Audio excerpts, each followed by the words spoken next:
मेज के चारों ओर तेरे बच्चे जल पाई के पौधे से होंगे। ओके, जल पाई के पौधे से होंगे। हाँ? जो पौधा जल में रहता है, जल में डिप रहता है, ठीक है ना।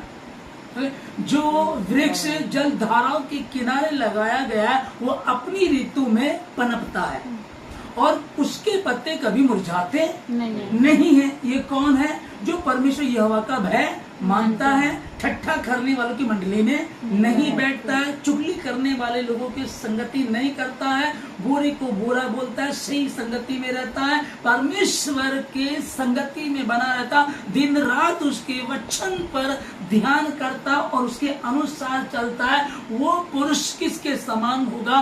तेरे बच्चे तेरे घर के भीतर मेज के चारों ओर जल पाई के पौधे से होंगे। वो पनपते चले जाएंगे, बढ़ते चले जाएंगे, है ना। कई बार जैसे कि हम बात करते हैं कि बोला यार गर्मी भयंकर हो रही है, ठीक है ना। हाँ वाकई बहुत गर्मी है, ठीक है ना। लेकिन जिन घरों में एसी होते हैं उनको गर्मी का पता नहीं चलता। अगर वो बाहर निकलेंगे, जबकि महीना जुलाई का है, जून का है, ये हर साल ये आते ही आते हैं। परंतु जिनके घर में एसी होती है उनको जून में भी जनवरी बना रहता है, ठीक है ना। वो अभी उनके यहाँ एसी लगा है, जब वो ऑफिस जाते हैं तो कार में जाते हैं, वो एसी में एसी की है, और जब वो कार में से निकलते हैं ऑफिस जाते हैं तो वहां भी एसी लगी है। उनको इन बातों का पता नहीं होता। ओके, जबकि एसी से हटकर 2 मिनट के लिए भी अगर वो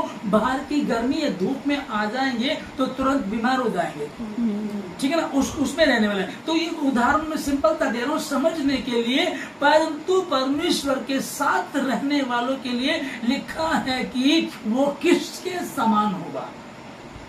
आदम जब तक उसने उस वृक्ष का जिसके फल के लिए परमेश्वर मना किया तक नहीं खाया था, कोई डर नहीं था, कोई भय नहीं था। शेर आकर के उसके पैरों में पड़ा है, शेर उसकी सवारी होता था, वो पैरों को चाटता था ना, कोई दिक्कत ही नहीं थी। कोई बिच्छू होगा, कीड़ा होगा, कोई प्रॉब्लम नहीं थी। सब के सब उसकी अधीनता में किए गए थे, सब पर वो अधिकार करता था। और जब उसने वो गलती की, जब उसने अनाज्ञाकारिता की, तो एक कुत्ता, जब आप गली में किसी नई गली में जाते हो, सामने डॉगी खड़ा है तो आप डर जाते हैं। अगर वो भौंकने लगे तो आप डर जाते हैं। छत पर बिल्ली आ जाए आप डर जाते हैं। कॉकरोच निकल आए घर में आप डर जाते हैं। छिपकली को देख करके डर जाते हैं। ये है क्या आपके सामने कल तक अधिकार दिया था हर बड़े से बड़े जानवर पर, हर बड़े तरह ना, वो आकाश में है या पृथ्वी पर है या समुद्र में, सब पर अधिकार दिया गया था आदम को। लेकिन जिस दिन उसने गलती की,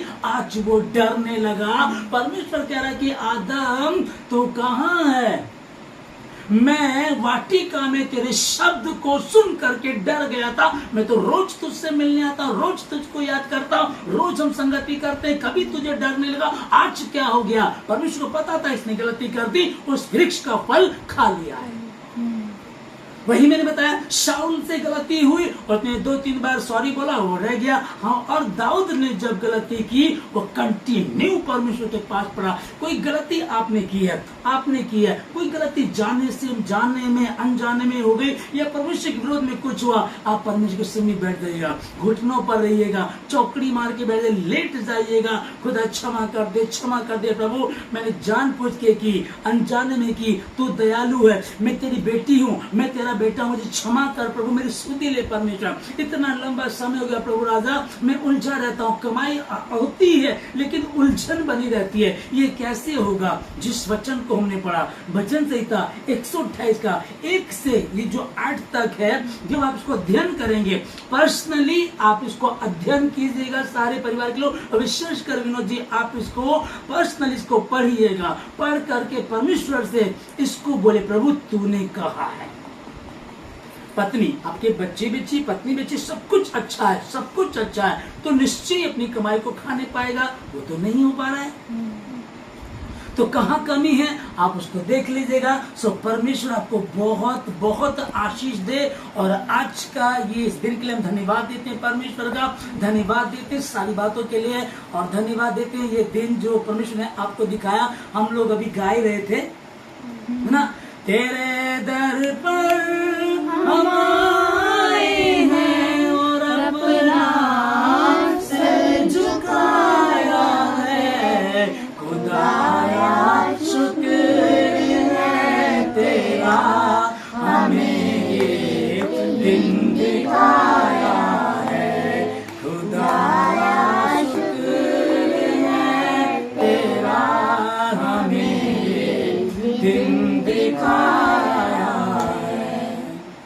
सर्वशक्तिमान परमेश्वर पवित्र प्रभु सेना के यहोवा, मैं आपका धन्यवाद देता पिताजी सारी बातों के लिए, आज की इस रात्रि के लिए, सुंदर समय के लिए, अभी तक संभाला धन्यवाद देता प्रभु जी।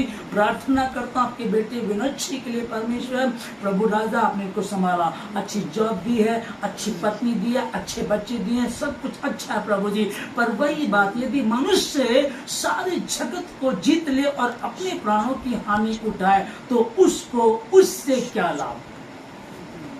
कि मैं परमेश्वर से अलग होकर के कोई भी व्यक्ति, और विशेषकर जो परमेश्वर के मानने वाले उसकी अपनी प्रजा हैं, उनके लिए लिखा है कि तुम मुझसे अलग होकर कुछ भी नहीं कर सकते।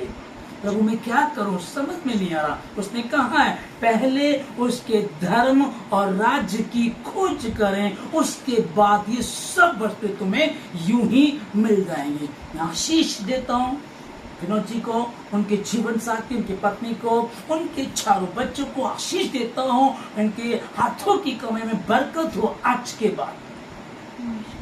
इनके तन में मन में जो भी फालतू का पैसा बर्बाद होता है डॉक्टरों पे, फालतू में ब्याज में, कोई और प्रॉब्लम्स कुछ भी क्यों ना, कोई भी गड़बड़ी का आत्मा जो इनके तन मन और धन पर कब्जा करता है, यीशु मसीह के नाम से इन सबों के जीवन से, इनके परिवार के घर से निकाल कर दूर करके बांध देता हूँ यीशु मसीह के पाक पवित्र होते।